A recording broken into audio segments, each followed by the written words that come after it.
Hi, everyone. I'm Natalie Cutler-Welsh, the Go-To Girl, and welcome back to another episode of the Go-To Girl podcast, all about making social media and networking easy, fun, and fabulous. Today, I am talking to Kate and Henare all the way from Bali. Are you in Bali? Yeah. Oh, that's good. And you guys are feeling the warmth. It's early in the morning. So we're going to be talking about relationships today. And I love that we're going to be talking about this topic because it's very close to my heart as well. I wrote a book that was based around parenting and relationships in the marriage. And you guys are going to share your experiences with all that, as well as how it relates in business. So welcome to the show. I got to say it right. It's Henare and Kate. Close enough. And thanks so much for having us here. We love what you're up to and what you're doing with this podcast. So thank you. Yeah, thank you very much. Very cool. So do you want to kick things off for those of you in the audience listening who haven't met these two before? Can you guys just paint us a little bit of a picture of who you are and what you're up to at the moment? Love to. Well, we're Kiwis. We grew up in Hawke's Bay and we're married, for those of you who don't know. And we also have a business which is a blend of personal development and spirituality. And a lot of what we do in our business is actually share from our own lives around our own grapples, our own learnings from the edges of our own comfort zone, and really when we're at the edge of our own humanity, and then use that as an opportunity to really teach from our own experiences. And anything else to that? So it's a business coaching or more life or everything in between? But we've got a couple of things going on. Yes, I've got some business coaching clients, but we don't actually advertise that publicly. That's more when people are sort of, I suppose, transcend through our earlier programs. If they're a fit, they get a personal invite. But yes, apart from that, we really do mainly focus on people just who really want to step it up in their lives. And it's sometimes in a bit of a non-conventional way. You want to add something? Oh, sorry, before I always, as a husband, you want to jump over your wife and say, yeah. So at the moment, what I'm learning is to be present to listening. Like one of my keys and my goals that I create, firstly, is around family. Like what are the things that I can do as a husband for my children first, and then my wife. And it's funny because one of them I just created was listening and being more present to Kate. So as she was talking, I was like, hey, I've got a great idea. I'm going to say it. And then she had a beautiful, what's my goal, and what was she saying? And I was able to pull back, and I started doodling on a piece of paper, just saying, remember to, Henare and Kate, remember the Kate part. So I started doodling. So that was part of me being present to being here today. And that's what me and Kate teach. We want to make sure that we remind people that in the gaps between personal development and coaching is life. Like we were talking before about, what happens if you've got your beautiful son at home today, and what happens if he comes in on this call? It's like, that's live. Yes, we want him. And if he says hello, yep, that's beautiful. Maybe he can teach us a few things on the podcast. So one of the things that we teach people is how to really live back in their lives between the gap, because the biggest gap between personal development and coaching and that is actually the as lived experience of life. When we're at home and nobody's watching, like we've been to the seminar, we're inspired, and then 3 weeks later we're sitting in front of the TV and our husband or our child goes, Mom, I really want you to buy me something at the shop. I'm hungry. Or your husband or the husband or wife goes, hey, we haven't connected lately. How could we really connect? So what we do is, help people do that, because that's one of the prevalent things we do in our own lives, is make sure that we're living authentically as a couple, as parents, as business partners, in the gaps between the inspiration, of going to different things. Because that's where it's hard. I say to most people, where the hardest place to live life is when you're away from the eyes of our social settings. I think often a lot of the times husbands and wives, they don't have to be married, partners, they fall into that trap of either woe is me. So they're kind of like, oh, I've got it harder. I had a hard day at work, and I was at home with the kids. Or like they kind of fall into that I'm more just strung out than you are thing. Or they just forget to see the good. They just forget to see the good in their partner. They just kind of start to see the habits and the things that they say that annoy them instead of focusing on all the awesome stuff they bring. Absolutely. When we first start off in relationships with someone, we're looking at them through rose-tinted glasses. The chemicals are high. They're the bee's knees as far as we're concerned. Oh, yeah. And we filter out anything that we would find upsetting, and we just see the good in them. And then over time, we've been together for 10 years, married for 6? Going on 8. Okay, right. 6, she said. And over time, we start to filter the opposite way. We start to not just have rose-tinted glasses, we almost have like black-tinted glasses, where we filter out the good and we just see through resentment. And I really think that the work in relationship is to remember to actually look through realistic rose-tinted glasses, where we see each other for who we really are at our core, not just the stories that we want to, that have grown over time of resentment and hurt and pain. And that's what Hen and I have really taken on in our marriage. Because we've both been, look, I just want to say, we're not sitting here going, hey, shit, we've got the perfect marriage. We're actually sitting here saying we've been through a lot of hurt and pain together. In fact, we've had a lot of pain in our lives, and a lot of that has come through our marriage together as well in the early years. And we're also here for a reason. The two of us have been called together because we've got some big stories to overcome in this lifetime. And we've got the perfect complements to push each other's deepest buttons. And our stories really mirror each other in such a perfect way that Hen can show me the hurt and frightened parts within me that I can then have the opportunity to heal, and vice versa. So our work together has been really about remembering who each other is at the core, remembering who then as a mirror we are at our core, and remembering to keep bringing love. And as a result, we've really done a lot of growth within ourselves and our marriage. And I think that is what marriage is for. I think in contrast, so many people come into marriage and go, oh, I've found someone that I've got this beautiful chemical affair with, and that they're there to complete me, they're there to save me, they're there to make me happy. And then the moment that falls away, it's like, shit, there's something wrong with the marriage. And that label of wrongness can then explode and snowball.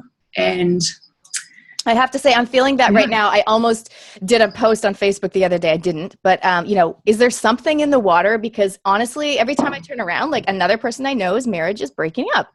And this was something that definitely happened when we were, when the kids were young. Actually, no, none of our friends broke up. But when I started writing my book, it was because a friend walked out on his wife. It started me writing about relationships.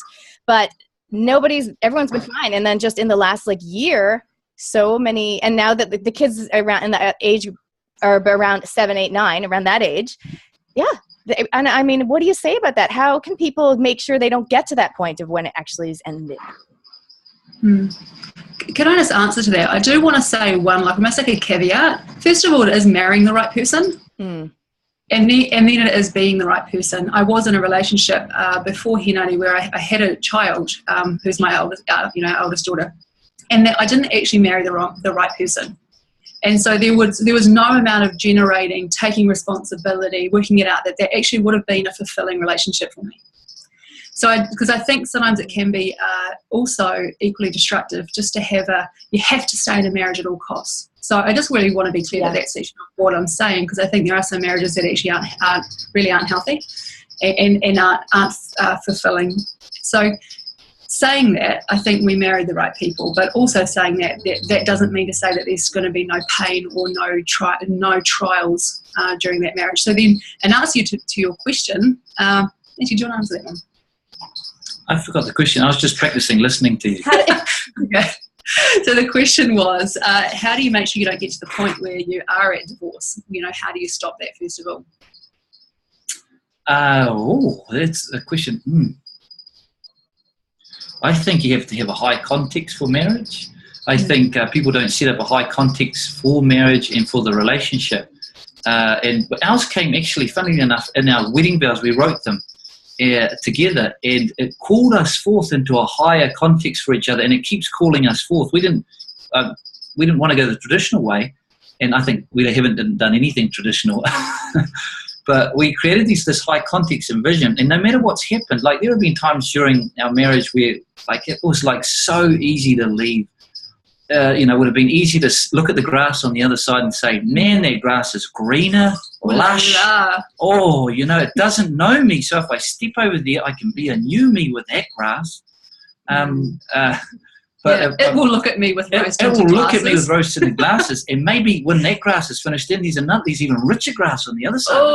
Pastures are beyond. So having a high context and living into that, living into a context that you set highly for yourself and your partner, I would suggest that going away, I mean, if you haven't out there, not just marriage, but partnership, Because what happens is if you have a high context and your partner either wants to live into that with you or doesn't, you get an immediate response within yourself to know whether you want to go forward.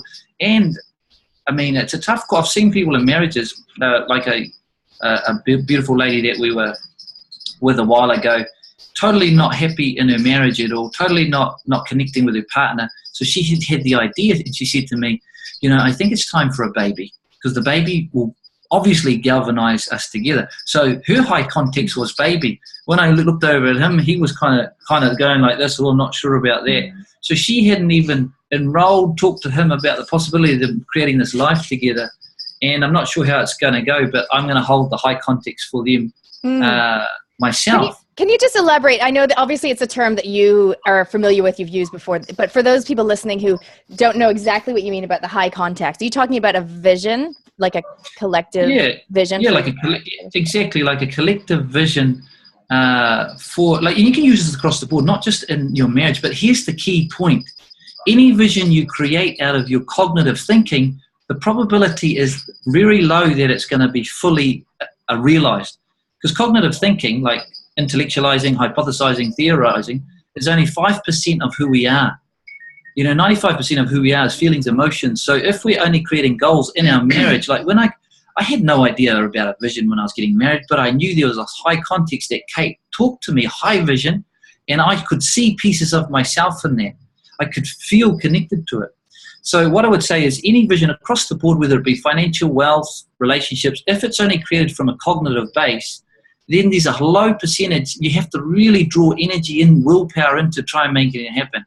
But if you can feel like if the vision is created out of like seeing a beautiful sunset, as well as maybe if you've had a baby and seeing the joy in that moment of that baby, then the vision in relationship or across the board will call you forth. Because if it doesn't come from you, then we can get visions from what we think other people are doing and saying to us. And what happens is there's a gap between what we think we should be creating and how we feel we should be being.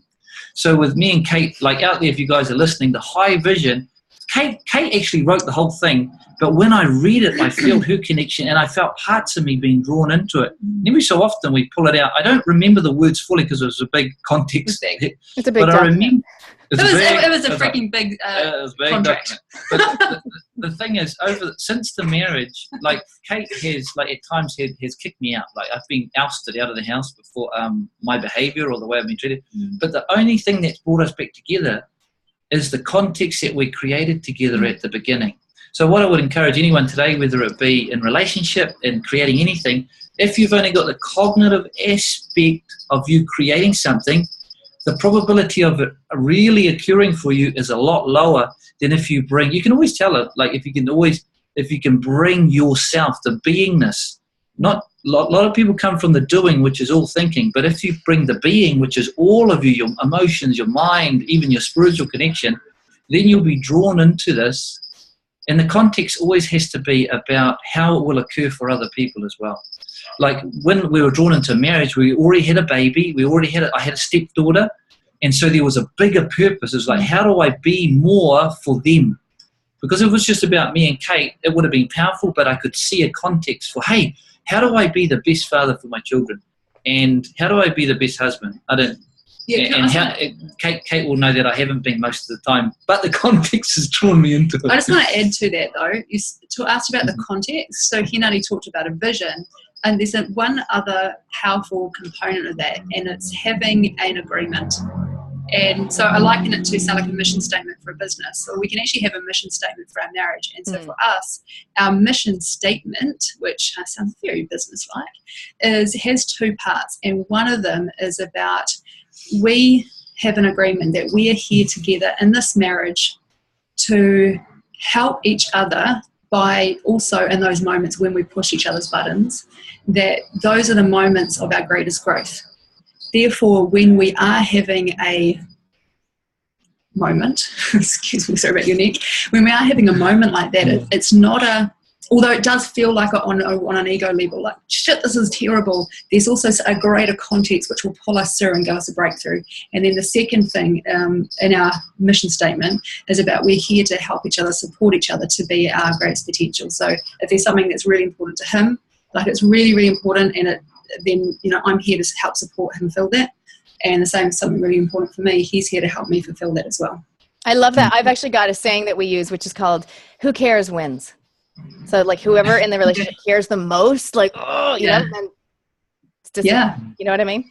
Yeah, that's beautiful. And it's interesting with relationships because I love your little enactment. So for those of you that are listening to the audio only version, please do go and check out the video. So we've got this lovely, gorgeous couple here. You can check them out on the Go To Girl website. It'll be gotogirlsocialmedia.com/83 for episode 83. But so Kate just did this motion where she was kind of grabbing Hen's neck. And, you know, some couples are like that. Like, they'll be really like either, you know, verbally, they'll be, you know, just, and, you know, whereas other couples, like my husband and I, we don't get loud and shouty. We just sometimes feel like there's a wall. You know that? You know, some couples, most couples, sometimes you just feel like there's like a wall between you. Like, nothing happened. No one said anything. You're not fighting verbally, but you're just not giving each other the respect, the admiration. You're not shining the light on the good things that they're doing. You're just kind of like noticing the bad things. And do you know what I mean? Like, not all couples will be very verbal and verbose with it. Oh, can I jump in? And that's perfect. So there's two contexts. I like the word context today for that. Is that all couples experience those types of things. What happens is, in language, if we never express, usually we express that thing out of us through non-verbal cues. We'll either do certain things, like we'll look at them a certain way or move away from them in a certain way, or we'll, if we're introverted, we usually will show in our body language how we don't agree with what they're doing. With people that are expressive, it's in the languaging that they'll express their. So both things, if we're able to actually verbalize the thing that's really going on for us and be present to it in the moment of it going on, then we're starting to bring forth the things that we're not wanting to deal with usually. When we bring them forth, they can be cleared up. It's like going in the kitchen. When you've made a big dinner and there's a big mess on the kitchen, you might not do this because, but you know, there's a messy kitchen. Yeah, there's a pot. There's a pot, and you wouldn't leave that mess there. It wouldn't just sit there for days and weeks. Some people in relationships hold things inside of themselves, and they you would never walk into your kitchen leaving a mess there for a week, let alone a month. So the key is, get in that kitchen, whatever is there, get into that kitchen, start cleaning those pots. I'm going to tweet that out for you. Get in the kitchen, start cleaning the pots. That is so relevant because two of the examples of people that I know recently it's been a walkout. So it's almost like one of the partners, and it's actually the wife in both cases, has been storing away, like squirreling away nuts, you know, or whatever, like the bad things, like put that on the naughty list. And then but she doesn't say anything. So the husband has no effing idea that she's that disgruntled with the situation. And then all of a sudden she's like, you know what? I'm out of here. You know, and she's got this long list or this big backpack full of reasons. And he's like, okay, did not see that coming. I don't know if you think, you know, how can he not see that coming? But, you know, some people do that, right? They just won't tidy up the kitchen. They'll just let it get messy, but they'll be taking notes. They'll be tallying up the inventory, and then they'll present their new plan. The grass is greener. Do you want to carry on? I'm just checking in with my goal. It's because we get justified in our resentment. We get justified inside of ourselves, justifying to ourselves how much resentment we can build up, which is creating to build more mess inside of our world. Here's the thing. If you're with anybody, that is a combination of you and the person. There is no difference, because I call it the we world. When we're involved with people, we're actually part of their world. So if we're only respecting what we're thinking in our mind, we're missing out on 50% of what the other person has got to give.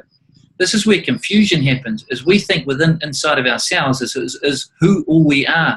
But once I see Kate as part of the context of marriage, I'm seeing her as part of who I am, then when she's annoyed, then there's something that I could actually clear up within myself and with her, so that we keep clearing the messes.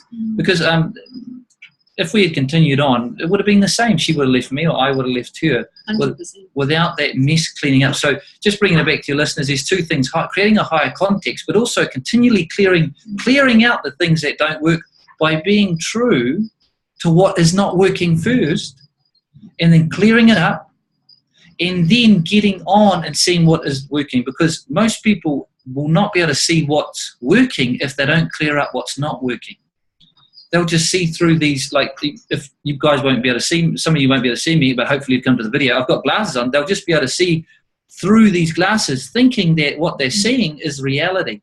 But once I see Kate as part of who I am, the we world of marriage, then I start to really get present to, okay, she's part of me in this context, and how can I be there for us, not just the me? Because then if I'm getting just the me, then I'm getting stuck in my own head. Living the we, not just the me. I like it. Living the we, not just the me. Let's bring this into the context of business. So for the business owners, of course, most of my listeners, small business owners, entrepreneurs, many of them, some of them will be like you. They'll be working with their partner in business, and there's lots of awesome tips just in general that we've covered today, which I love. But also for those who are working in business for themselves, they have a partner, they want to keep the love alive. Their partner's not really involved in the business. Would you have any kind of tips around that for people that they're running a business, and maybe the partner has a total appreciation of all the work, or maybe they just have no idea, but how can they make sure that they allow time for each other when one of them is feeling the pressure of running a business, right? It's 24/7 if you let it be. What are your tips around keeping the love alive for the when you're running a business? Great topic, and it's something that we have been playing with this whole time, and getting it right, getting it wrong, and learning from our mistakes. And look, it's not easy. It's not easy when you are doing everything together. Your best friends together, you're married together, you have children together, and then you spend 24 hours a day together. So a couple of things I find are really important is, one, you've got to have time on your own. First and foremost, if we don't have time away from each other, we don't see each other through fresh eyes again, and that's really, really important.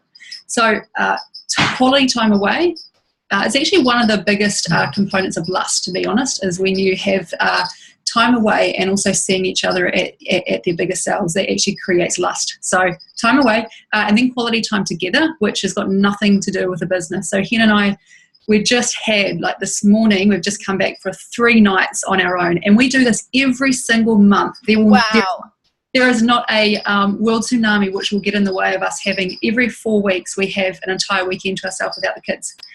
And when we first did that, it felt like, how could we possibly do that? But the funny thing is, the flow-on effect in our marriage and our business, and even with our children, because we're happier parents when we come home. We're going to come home today, and they get home from school, and they look forward to seeing us, and we've all got rose-tinted glasses for each other again, and it's really beautiful. So that's really important. The other thing is actually ring fencing stuff in your life is really important, and it's easy to have business creep into every part of your life, particularly when you're freaking passionate about it. Like, this is our greatest passion, so we want to talk about it all the time. We could almost put pause during sex and then talk about something with our business, so you've got to ring fence it. You've got to say, hey, we will sometimes, like, we'll say, okay, half an hour debrief, get it out, and then we're not going to be talking about business for the next 24 hours. That's important. And then my other tip would be to actually get really clear about your roles and responsibilities within the business. Get very clear about who does what and who is excellent at what, and then very much play to your strengths. So Hen and I are extremely different people, so much so that it could be easy to me look at him and not appreciate his uniqueness, and him to look at me and not appreciate my uniqueness. But when we actually realise what is my core strengths, what is Hen's core strengths, what are our unique contributions that really bring a balanced view to this, then we can truly appreciate, honour that, and then have our own roles within that. And do you find that the two of you, do you actually you're both working at the same time and you're both off at the same time, or do you tag in and out with one's working, one's not working? We've got really distinct, clear roles within the business. So yeah, we work at the same time. We have learned one thing that does not work.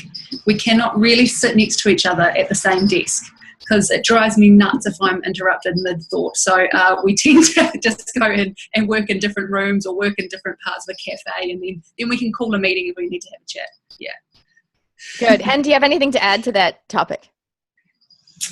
No, I think if you're talking about business people in business and relationships, the 2 hardest things to do in the world is to be in an intimate relationship and to create something that you're passionate about.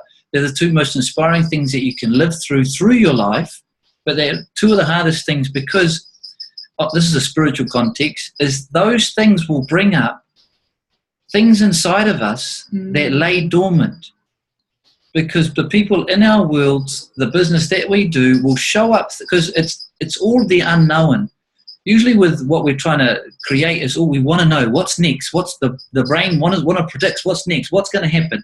But the thing was, in personal and intimate relationships and business, they bring up things in us that aren't known and aren't predictable. There's uncertainty. So what happens is when that happens, parts of us that lay dormant rise up as words, as feelings, and they say things or they feel things to us that really want to get us going back down into the primordial ooze and doing nothing about it. So what happens is, I wanted to deepen this context tonight because my part in the business is self-realization of the person, working with personalities to bring that primordial ooze back up to be recognized and loved. So what I say is, for the business people out there, is stay the course of what you're doing by believing in who you are as a person in relationship or a person in business, and put into the context for yourself in all these situations that you will not know at times. And by not knowing at times actually will propel you to your next knowing. So by not knowing at times, having an uncertainty, now the brain really finds this difficult because it goes into confusion, resentment, it goes into all these limbic things it needs to know. But I promise you, and if you can hold the context and what you're doing, you can move into the unknown, which will propel you into a new known, and it'll propel you in your business. Like me and Kate created this business 5-6 years ago. It's now generating very good income for us. We've got a business that we've got clients all over the world. We've done all these wonderful things only because we allow ourselves to go into the uncertainty of the unknown more often in marriage and emerge out of that with a new knowing, a new wisdom to propel off. And so, one of the things, you've made a big... I don't know if to answer your question. No, that's good. It's good. It's all very thought-provoking. Speaking of the unknown, you recently packed up your entire family and moved to Bali. We did. Yeah. 6 months ago. It was literally 12 months ago. I came to Bali for 3 days. Day 2, I had tears falling down my face and said to my sister, who I was here with, I think we're going to move here. And it was day 2 of being in a country I'd never been in, and we'd never left New Zealand in terms of living anywhere else. And then I flew home on day 4 and said to Hen and the kids, hey, sit down, Mama's got a crazy idea. And I don't know why, but I think it would be great, but also I want everyone to look into it for themselves and choose themselves. And within 2 weeks, everyone had come back with their own yes, which was really important. How old, can you just remind me, how old are your kids? 12, 7. Yeah, 13 this week, she may add, if it was her saying. She's adding that a lot. So they all each had their own reasons, and she's going to a fantastic school for her, so that was her yes. And so, within 2 weeks, we'd bought our one-way ticket, and within 6 months of me being here for the first time, we all arrived here, getting off the plane, kind of like a blind date for the other 3, because they had never seen this girl before, and were going to now date her for the next year. So that's trust. Yeah, trust and courage, and I'm really, really proud of my family that had the courage to do that. And it's we have all grown so much as a result. And I want to say it's like anything that you can do in your life, is that often we have these things of, I really want to do that, but I will do it when, and it's when X, Y, and Z lines up, when I have enough money, when the conditions are perfect, and it's like this for anyone. And then most of the time we put it on hold. I worked as a registered nurse for about 8 years, and I worked with people who were end stage in palliative care. And you know what I found? Every single time when someone was at the end of their life, they talked about what they regretted not doing in their life. And so that has been something that has really shaped our marriage and our life, and how we want to live our life is actually not getting to the end with regrets. And if we hold that context as another context in our lives of what will it be like when we're at the end, will we regret or will we be happy, then we can have a bigger context to jump. And I've got to say, booking those tickets, knowing, and that little small fearful part of me, am I being a responsible mum?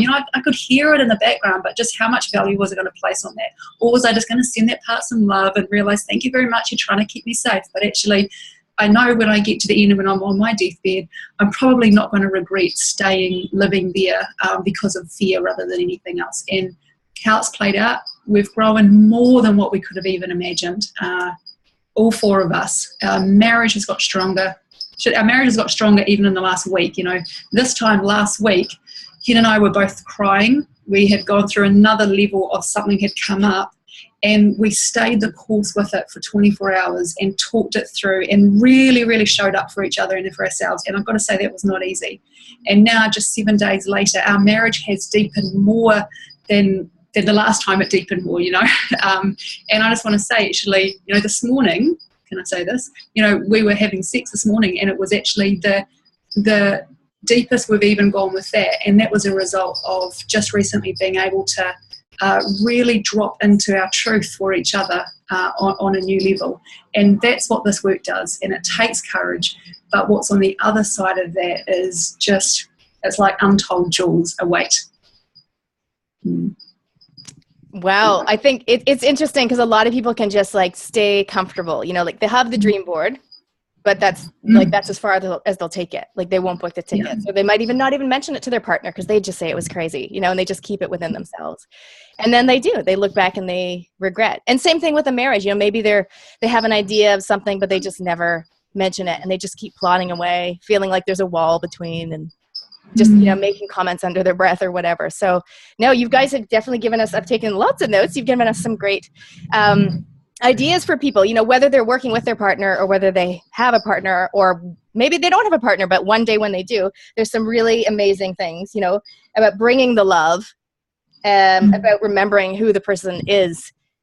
Just amazing notes. Everyone that's listening will be, you don't have to take notes. We've taken them for you. You can get all of the notes on the Go To Girl podcast. Hey, so I know the other thing I wanted to ask you about, you've done some amazing interviews over the years, right? You've been interviewing people and putting them out there. From each of you, what is one of your favorite interviews, and what is like a takeaway from one of your favorite interviews that you've done? How do you go? Oh man, yeah. So I've interviewed now over 100 people, from Jack Canfield to John Gray. Actually, I'm interviewing one of the Wolf of Wall Street soon, Jordan Belfort. I love that movie. So the one it'd have to be from a lady named Mary Margaret Moore. That's what I was going to say. She's 80 years old now, and actually I'm interviewing her at 5 o'clock tomorrow.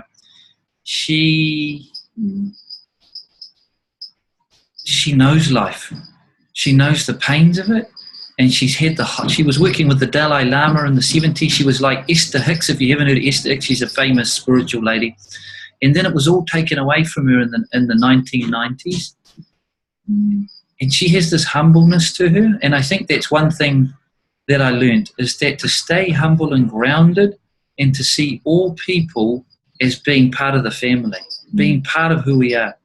And just to extend on that, the other night, me and Kate went to the swanky restaurant. It was beautiful. It was called Coup d'etat in Bali. It was just beautiful and gorgeous. And I was rushing out. I was going to see these really cool business people, and they're doing cool things. So we were rushing out of the car, and I went to go in, and Kate grabbed me, and she turned to me, and she held me, and she said, "Mardi," who was our driver, just a simple Indonesian man. She said, "Mardi, you forgot to acknowledge Mardi." And so she said, if you go in there and be a different person for those people without really acknowledging this man who's driven us here, who's just been there for us, then what's the point of going in there and acting someone different? And it really stopped me in my tracks. And I was humble. And I remember reaching out for Marty and giving him a handshake and thinking, I can never get too big for my own boots with a wife here that reminds me to be humbled by seeing people as part of who we are.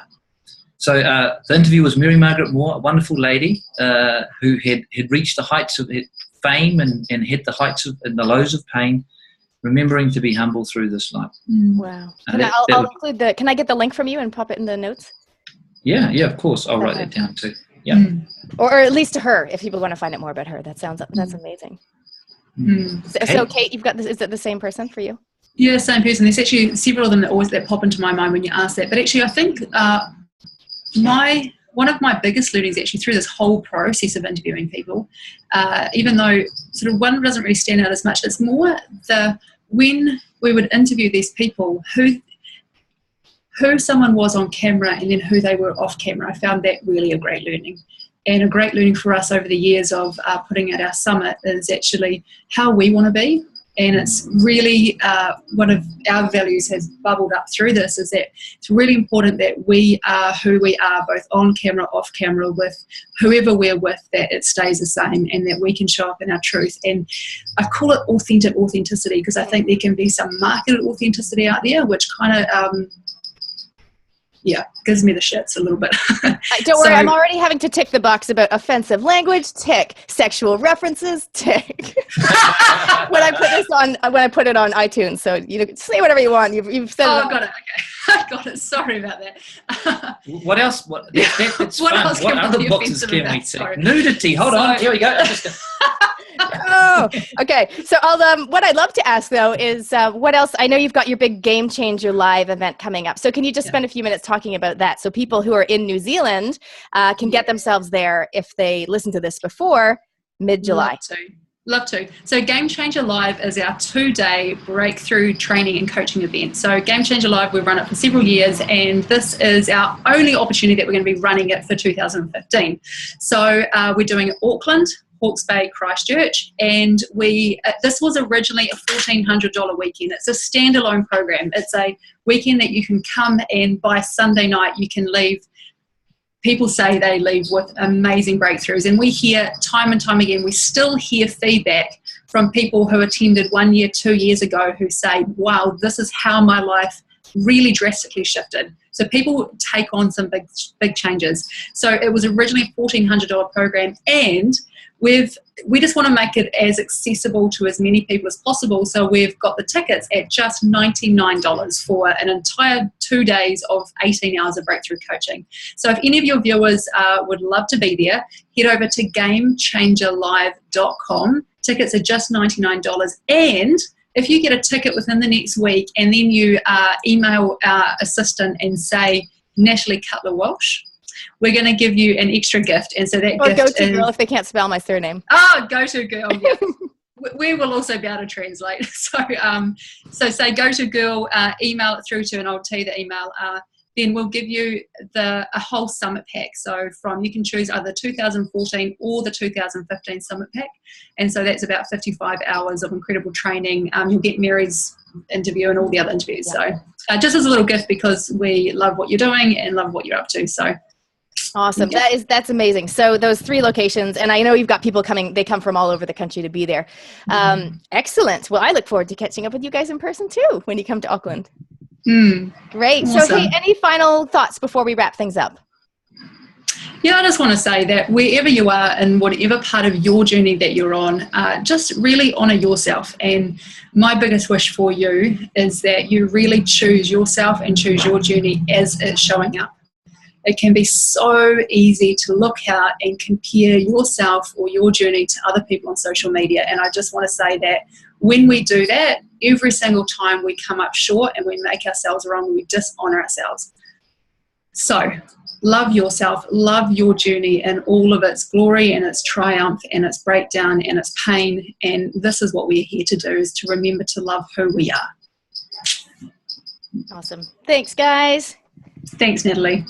Excellent. Hey, everyone. Thanks so much for listening to this interview with Kate and Hen. You can check them out, henareandkate.com.